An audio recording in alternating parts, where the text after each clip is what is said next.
नमस्कार, मैं हूं मनमोहन भट्ट।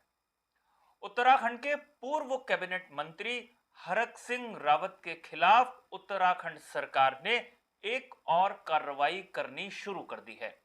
विजिलेंस की टीम ने हरक सिंह रावत के परिवार से जुड़ी दो संपत्तियों पर सीधा जांच की, छापेमारी की। इससे पहले सीबीआई के नोटिस और सीबीआई की भूमिका पर हरक सिंह रावत लगातार सवालों के घेरे में थे स्टिंग प्रकरण को लेकर। लेकिन अब राज्य सरकार की ताजा मुहिम से नए संकट में हरक सिंह रावत फंस सकते हैं। वास्तव में कॉर्बेट नेशनल पार्क में 6000 पेड़ों के अवैध कटान का मामला नैनीताल हाईकोर्ट में चल रहा है और जो भारत सरकार की एजेंसियां हैं वो भी उस प्रकरण की जांच कर चुकी हैं। नैनीताल हाईकोर्ट ने सीबीआई जांच कराने तक की टिप्पणी की थी और उसके बाद उत्तराखंड सरकार एक बार फिर से हरकत में आई और कॉर्बेट पार्क में पेड़ों के अवैध कटान के मामले में हरक सिंह रावत के दो ठिकानों पर छापेमारी की गई।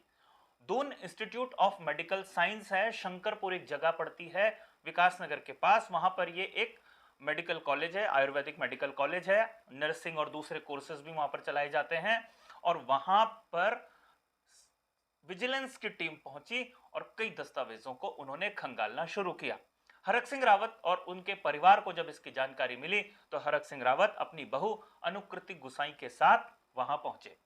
थोड़ा गर्मा गर्मी हुई, लेकिन किसी कार्रवाई में हरक सिंह रावत ने कोई बाधा डालने की कोशिश नहीं की। इसके अलावा छिद्दरवाला में एक पेट्रोल पंप है, अमरावती पेट्रोल पंप, वहां पर भी विजिलेंस की टीम पहुंची। यानी दो टीमें विजिलेंस की एकाएक हरक सिंह रावत के परिवार से जुड़ी जो संपत्तियां हैं, सीधा कह सकते हैं हरक सिंह रावत से जुड़ी जो संपत्तियां हैं, वहां पर छापेमारी करने के लिए पहुंची थी। एक जनरेटर का मामला CAG, controller of auditor general ने उठाया था। किसी जगह पर वो जनरेटर लगना था, वहां पर वो जनरेटर उपलब्ध नहीं था और उस पर सवाल खड़े किए गए थे। बताया गया था कि जो मेडिकल कॉलेज हरक सिंह रावत का है वहां पर ये जनरेटर मौजूद है।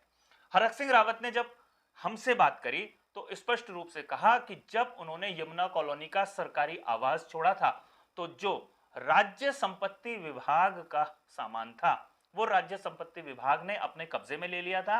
लेकिन ये जनरेटर कॉर्बेट नेशनल पार्क की प्रॉपर्टी थी। कॉर्बेट पार्क के लोग उसे लेने के लिए नहीं आए थे। लेकिन उसके बाद ये जनरेटर उनके मेडिकल कॉलेज में कैसे पहुंच गया, ये एक बड़ा सवाल है।